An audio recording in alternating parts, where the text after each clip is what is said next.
반갑습니다. 우리 청업중학교 2학년 여러분, 드디어 다시 한국사 시간인데 오늘 배울 내용은 대단원 4, 중단 1, 소단원 3의 고려 정기 대외 관계 교과서는 120쪽부터 123쪽에 해당되는 내용입니다. 지금부터 다 같이 교과서 피고 이제 노트도 피고 한번 재밌게 수업을 해보도록 할게요.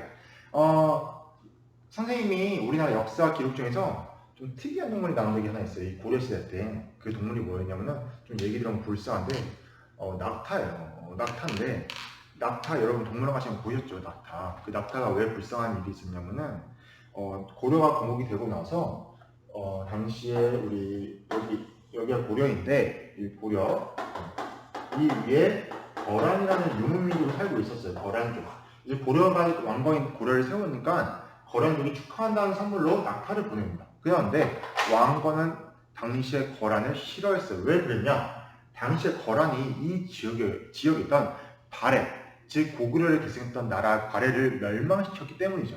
왜냐하면 발해랑 고려는 약간 형제국가 관계잖아요. 그래서 당시에 고려가 감히 우리 형제, 우리 고구려 같은 후손인 발해를 멸망시키다니 나는 거란이랑 사이좋게 안 지내겠다. 그래서 그때 그 낙타를 선물해준 낙타를 뭐 낙타 무슨 죄인지 모르겠지만 다리 밑에 묶어서 굶겨 죽입니다.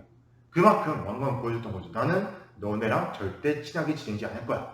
오늘 그럼 그 이후로 거란은 고려와 어떤 관계를 맺었을까요? 그리고 이 위에 보면은 여진족도 있었어요. 당시에 이농민족 중에 여진족이 있었는데 이 여진족과 고려는 또 어떤 관계였나? 그렇게 해서 오늘의 주제는 고려가 당시 주변 나라들과 어떤 관계였는지 한 10세기 정도, 10세기, 11세기 정도에 어떤 관계를 맺었는지 같이 한번 배워보도록 합시다. 학습목표 2번은 선생님 과제를 내줄 건데 서희라는 유명한 사람이 있어요. 정말 유명하고 정말 선생님 생각했을 때 이야 역시 이런 게 정말 훌륭한 역사 인물이구나 라고 할 정도로 정말 대단하신 분인데 서희의 일화를 통해서 우리가 한번 심적 용기, 불의에 맞서서 싸우는 그 용기를 한번 생각해보는 시간을 가져보도록 할게요. 네. 인사했지.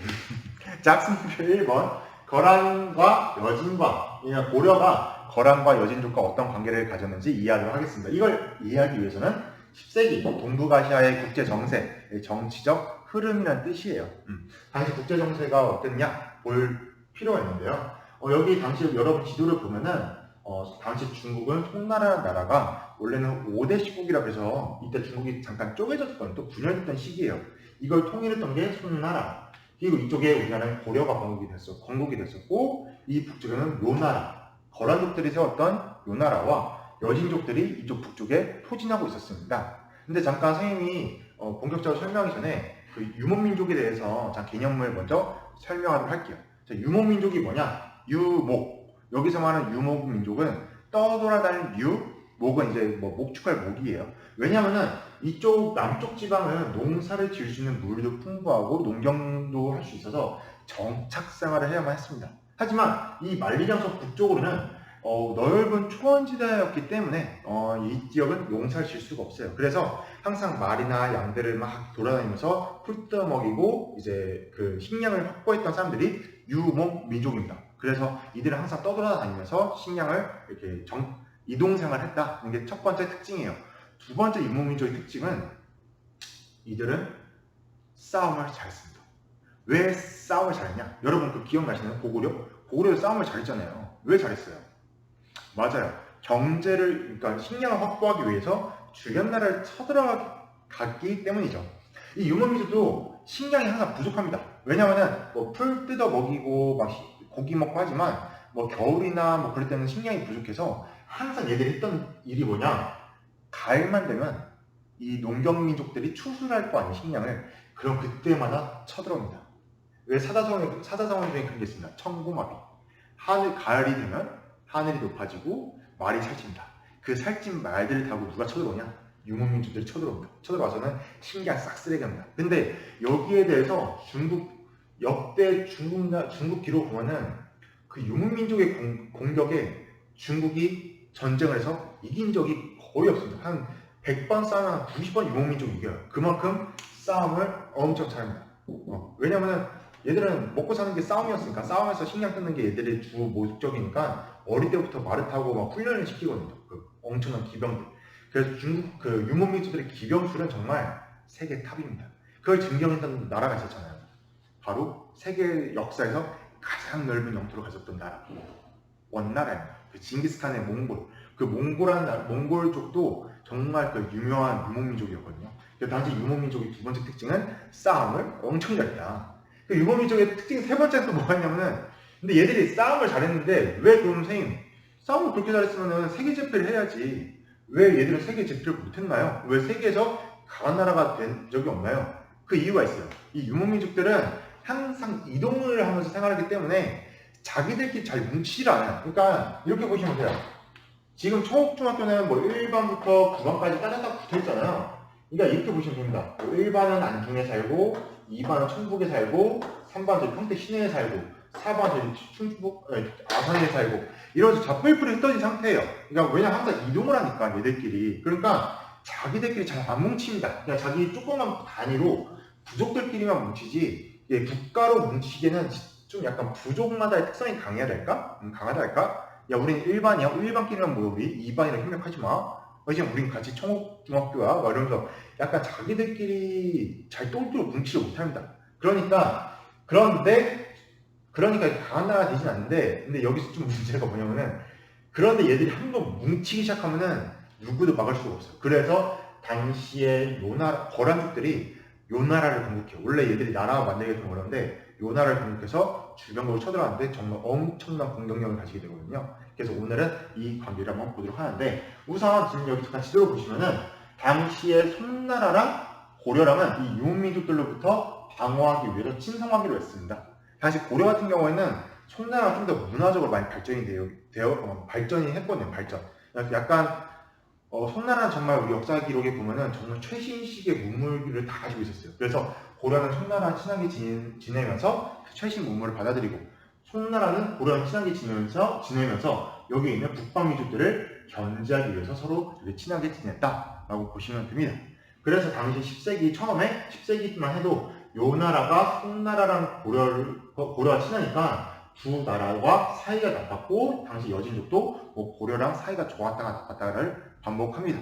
그래서 10세기 동북아 정세는 이렇게 흘러갔다. 송나라랑 고려랑 친하고 당시 이렇게 사이가 나빴다라고 보시면 돼요. 자, 그러면은 두 번째 거란의 침략과 격퇴에 대해서 한번 보도록 하겠습니다. 우선 거란이 세 번이나 쳐들어오냐. 이때가 10세기였는데 여기 아니에요. 숫자 10이에요. 10. 자, 10세기에 거란족들이 쳐들어오는데 세 번이나 쳐들어와요. 1차, 2차, 3차. 아니 얘들은 왜 고려에 세 번이나 왜 쳐들어왔나? 그 이유를 한번 보도록 하겠습니다. 우선 거란이랑 고려는 처음부터 원래 사이는 나빴어요. 왜냐면은 왕건이 고려와 처음에 사이좋게 지내자고 그 낙타를 보냈는데 그냥 굶겨 죽여버렸잖아요. 이 거란 입장에서도 되게 자존심 상한 일이거든요. 그래서 근데 거란은 고려를 공격하기에 앞서서 먼저 공격할 지역이 있었어요. 나라가 있었어요. 어디냐? 바로 중국의 송나라입니다. 근데 거란이 송나라를 공격하자니 걱정거리가 하나 있었습니다. 그게 뭐였냐? 야, 지금 송나라랑 고려랑 사이가 좋은데 고려가 만약에 우리가 군대를 있고 송나라를 공격한 순간 우리 뒤를 공격하면 어쩌지? 그럼 우리는 털리는 거네. 그래서 뒤를 공격당하면 안 되니까 우선 고려 먼저 쳐들어가서 좀 겁을 주자.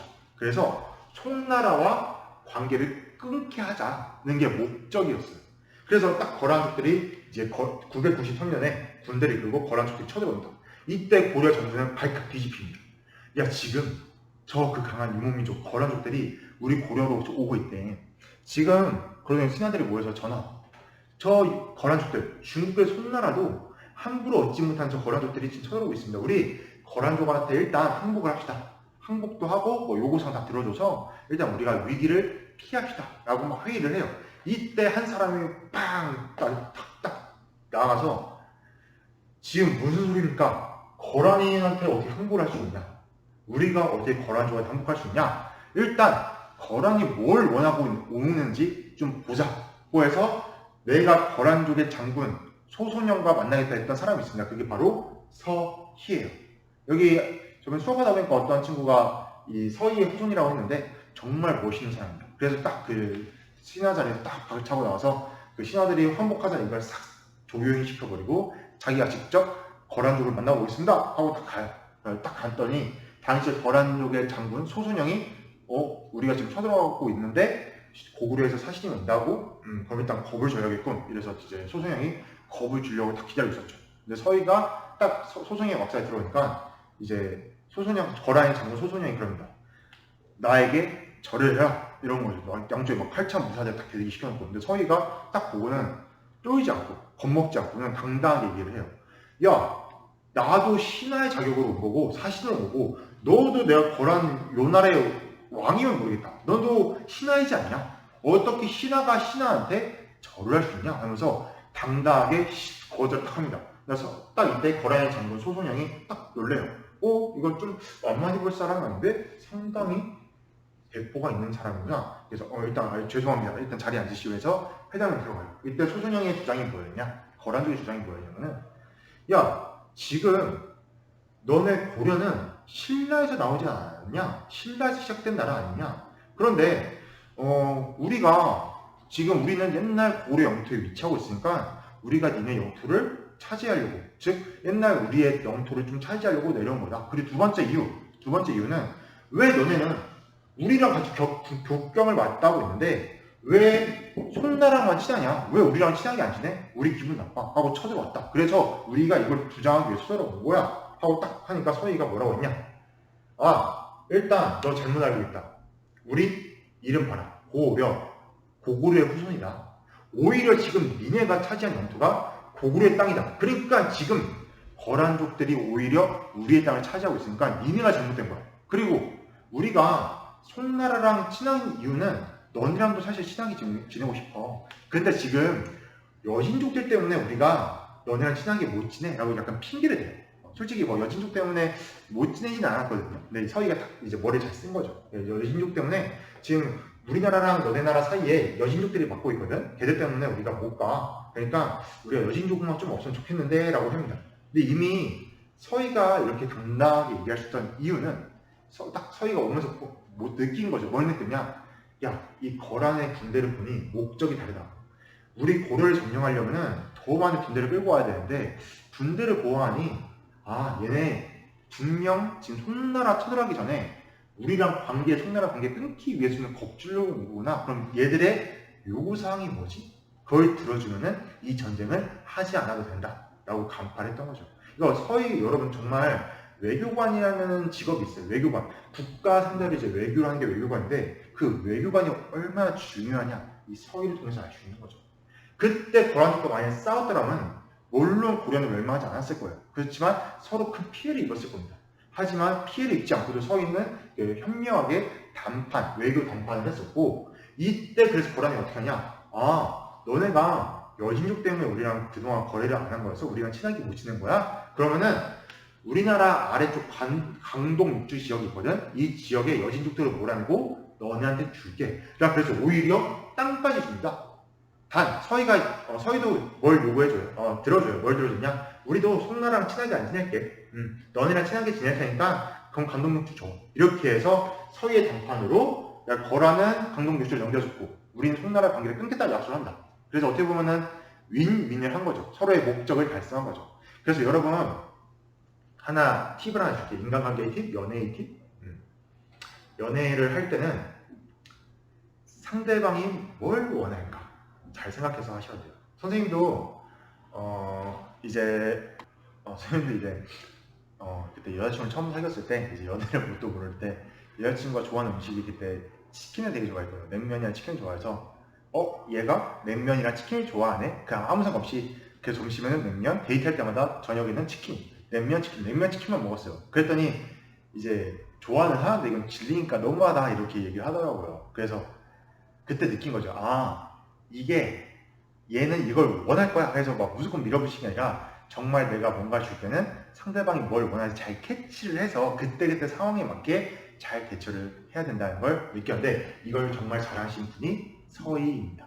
그래서 우리는 서희의 외교를 통해서 항상 상대방이 뭘 요구하는지를 잘 캐치를 해서 그걸 적절히 이용해 나가면 정말 훌륭한 대인관계를 이어나갈 수가 있죠. 근데 이게 인간관계뿐만 아니라 이렇게 국가 간의 관계에서도 이렇게 서희의 외교가 큰 활약을 했다. 그래서 1차 침략의 결과 서희가 강동육지를 확보했다라고 보시면 됩니다. 자 그러면은 거란이 2차 침략을 한번 보도록 하겠습니다. 왜 얘들은 또 쳐들어왔나? 일단 배경이 뭐였냐면은 이제 거란이 그때 강동 육지를 넘겨주고 나서 좀 후회가 되는 거예요. 야, 아씨 괜히 넘겨줬는데? 그리고 고려가 또 좀 거란의 입장에서 치사한 게 뭐냐면은 분명 이때 송나라랑 관계를 끊겠다 했거든요. 근데 송나라랑 관계를 안 끊어요. 계속 친하게 지내요. 그러니까 거란 입장에서는 배신당한 거죠. 거란이 저거 나쁜 놈들 아니야 이거 뭐 우리가 뭐 땅도 주고 거란 송나라랑 관계를 끊으라 했는데 끊지도 않네 라고 해서 고려 쳐들어가고 싶은데 쳐들어가서 저 혼내주고 싶은데 어쩌지라고 생각하게 빠질 때쯤 근데 그 국제정세가 그래요. 원래 여러분 함부로 이렇게 왜 싸울 때도 누가 먼저 이유 없이 때리면 무조건 잘못이잖아요. 이유 있이 때려도 잘못인데 이유 없이 때리면 더 잘못이잖아요.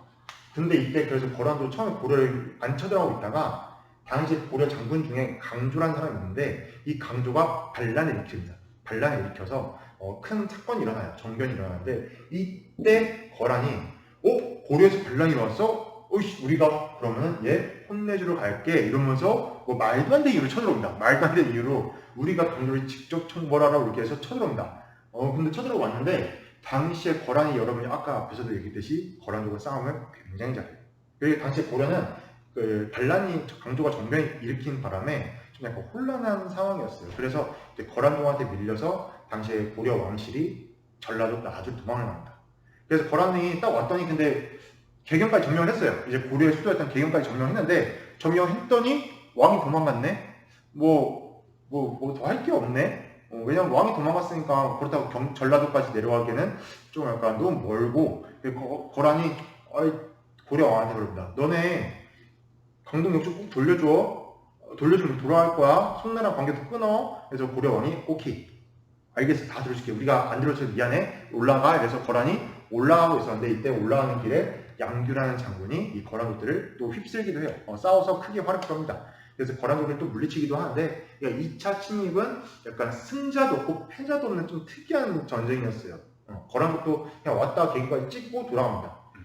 그런데 고려가 약간 거란족의 입장에서 정말 열받을 만한 일인데 분명 또 강동역주 돌려준다고 했는데 또 안 돌려줘요. 그러니까 거란이 이거 도저히 못 찾겠다. 이거는 우리가 고려 공격해도 합당해 해서 3차 침략을 하는데요. 이때 거란이 몇 만이 쳐들어오냐? 10만 대군으로 이끌고 쳐들어옵니다.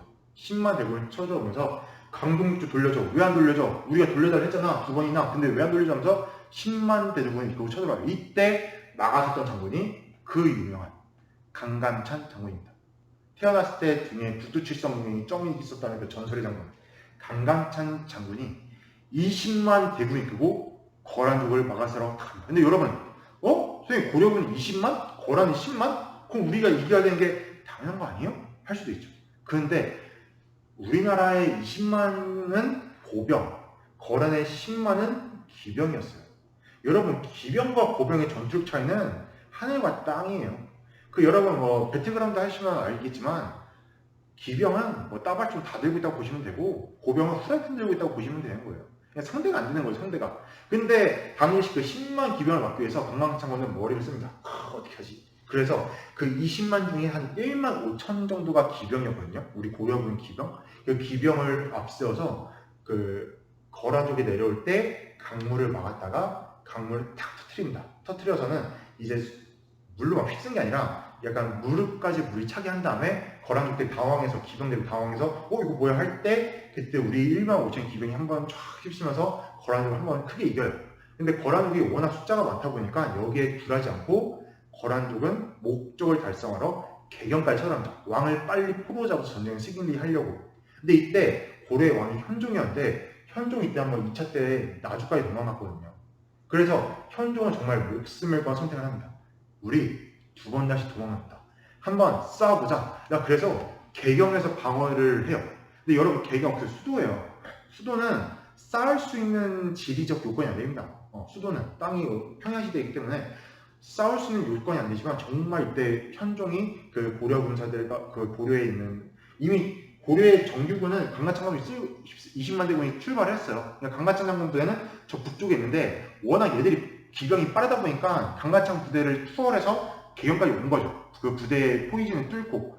그래서 당시에 개경이 포위가 됐었는데 현종이 정말 고려 사람들과 힘을 합쳐서 2달 동안 막아냅니다. 이게 2달 동안 막아내니까 이제 더 이상 거란의 군대도 식량이 떨어져서 야 어쩔 수 없다 이제 돌아가야 된다 해서 돌아가는 길에 강감찬의 20만 대군과 맞닥뜨린 거죠. 이때 강감찬 장군이 목숨을 걸고 싸웁니다. 이때 거란 군사도 목숨을 걸고 싸워요. 거란 군사가 이제 배수해진 딱 이제 강 앞에 군대 딱 치고는 최후의 함정을 딱 펼치려고 합니다. 이때 거란의 10만 군사와 우리의 보병 20만.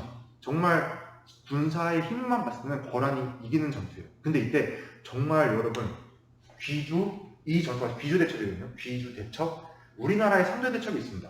일지문덕의 살수 대첩, 이순신 장군, 임진왜란 때 이순신 장군의 한산도 대첩, 그리고 귀주 대첩.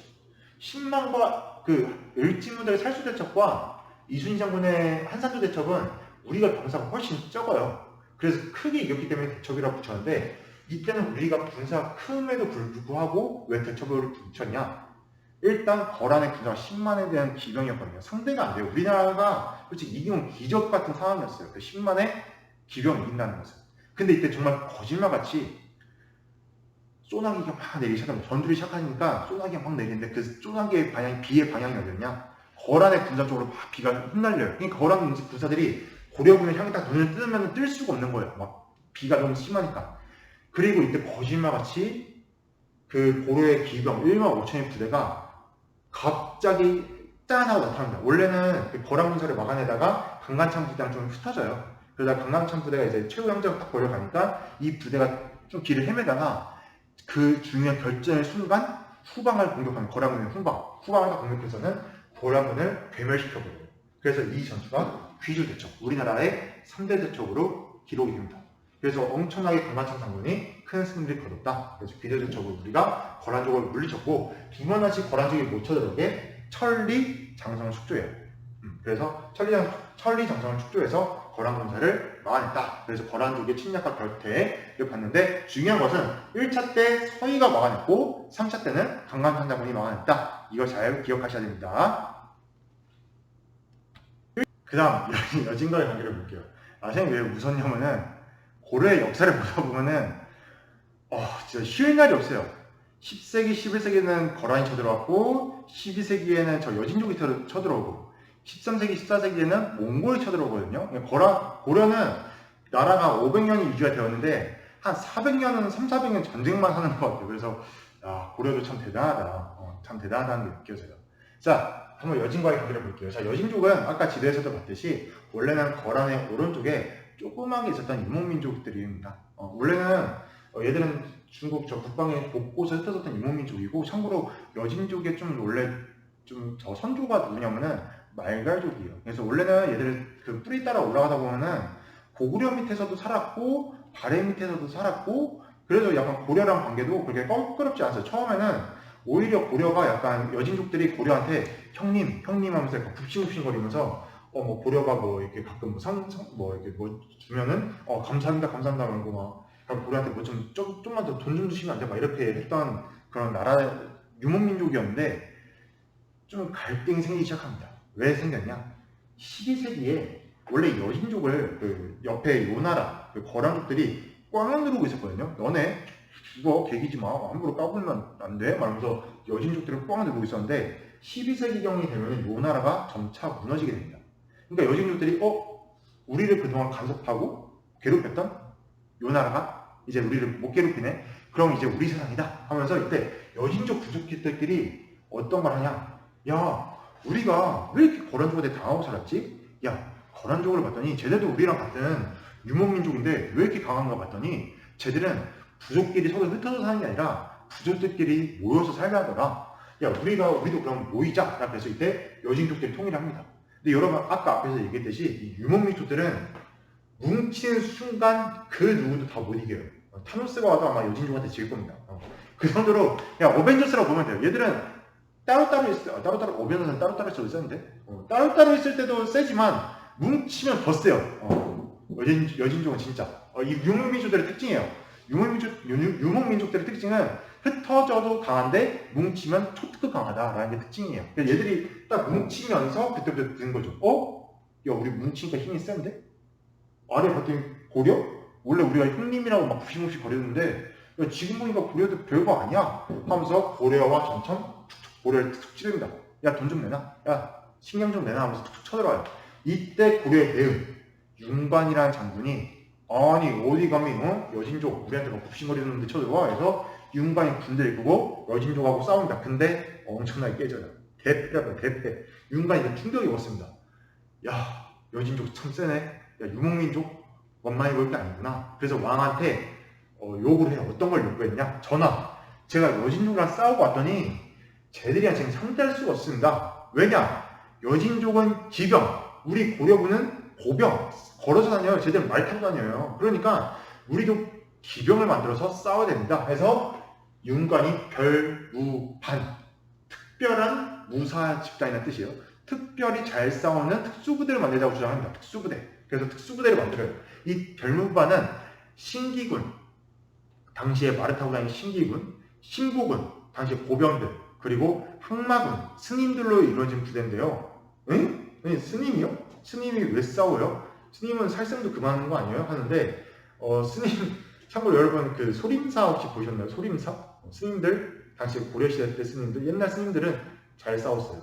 왜냐면은 뭐 농사 짓지 않잖아요. 맨날 절에 있으니까 항상 신신을 달려하면서 이제 무술도 하고 공부도 하고 하니까 싸움도 좀 잘하셨나 봐요. 그래서 당시에 이렇게 세 개의 부대가 조직이 돼서 별무반이라는 특수부대를 만듭니다. 그래서 이제 윤관이 됐어. 별무만 있으면 우리도 잘 싸울만해 해서 여진족하고 싸워서 크게 이겨요. 크게 이겨서 당시 여진족을 차지하고 있다는 영토를 차지한 다음에 동북 구성을 쌓습니다. 성을 쌓은 다음에 고려가 그런 거죠. 더 이상 쳐들어오지 마. 너네 감히 우리한테 이제 개기면 안 돼. 막 우리한테 까부지 마. 막 이렇게 한 거죠. 여진족 입장에서도 어이씨 고려 괜히 무시했네. 고려 상당히 센데? 라고 하면서 다시 고려한테 굽신굽신 겁니다. 제가 죄송했습니다 형님들. 제가 형님들 그렇게 센지 모르고 까불었어요. 죄송해요 하면서 동북 구성 이 지역 제발 다 돌려주면 안 돼요? 잘못했어요. 막 싹싹 빌어요. 근데 이게 좀 아쉬운 건데 개인적으로 이거를 고려 정부가 돌려줘요. 여진족한테 이 지역을 돌려줍니다. 그러니까 그 이유가 뭐였냐면은 일단 좀 북방이 있으니까 좀 관리하기도 힘들다라는 이유도 있었고 또 여진족이 뭐 잘한다고 하니까 이제 믿고 준 거죠. 그러니까 좀 아쉬워요. 근데 이걸 안 줬다라면 어떨까 하는데 아무튼 그것도 줍니다. 동북권을 줘요. 근데 여진족이 여기서 물러난 게 아니라 다시 통일합니다. 야, 우리가 왜 깨졌지? 야, 역시 아직 우리는 힘이 약해. 우리가 힘이 강하려면 우리 더 뭉쳐야 돼. 이래서 더 이제 부족들을 모으기 시작합니다. 그래서 나라를 세웠는데 그 나라가 이름이 뭐였냐? 금나라예요. 금나라를 세웠더니 이제 더 이상 막을 수가 없습니다. 중국의 송나라도 금나라한테 그냥 쉽게 깨지고 고려도 이제 금나라랑 싸울 수가 없어요. 엄청나게 강한 군대 나라가 됩니다. 그래서 딱 금나라를 딱 세우신 다음에 고려한테 사신을 보내요. 야 고려, 자식들 말이야, 우리한테 우리를 왕으로 모셔. 안 그러면 쳐들어간다. 막 이래요. 근데 딱 고려가 갔더니 윤관이 이때 싸웠던 여진족들이 아니야. 이미 나라를 만들었어. 너무 강해. 싸우기에는 좀 무리가 있어. 그리고 그 당시 지배층들이 문벌 귀족이라고 해서 약간 지배층들이 그 호족들 중에 음서제도나 갖가지 제도로 좀 약간 지배층이 탄탄하게 굳어졌어요. 지배층. 사실 지배층이 한 100년, 200년 동안 자기들이 고려를 다스리다 보니까 그 금나라랑 싸웠다가 자기들의 권력을 잃을 수도 있잖아요. 지배층들이 무너질 수 있잖아요. 고려가 멸망한 순간 자기들이 망하잖아요. 그래서 당시에 지배층의 대표였던 이자겸, 문벌귀족의 대표였던 이자겸이 그러면은 우리의 권력을 지키려면은 금나라한테 항복을 해야 된다. 그래서 금나라와 군신 관계를 맺습니다. 군은 군족, 왕이라는 뜻이고 신은 신하라는 뜻이에요. 그래서 우리는 금나라의 신하가 돼서 금나라와 전쟁을 피하고 금나라의 요구사항을 다 들어줍니다. 이게 여진과의 관계예요. 처음에는 갈등이 있었고 우리가 이겼지만 후에는 여진족에게 항복을 하게 되었다. 항복을 했다 그래서 우리나라가 멸망한 게 아니라 그냥 우리가 여진족을 좀 높은 나라로 모실 테니까 쳐들어오지 말고 사이좋게 지냅시다. 이런 관계라고 보시면 돼요. 그럼으로써 이 문벌귀족들은 자기들의 지배층들, 당시 지배층이었던 문벌귀족들이 자신의 권력을 지킬 수 있었다. 어떻게 보면 되게 안타까운 선택이죠.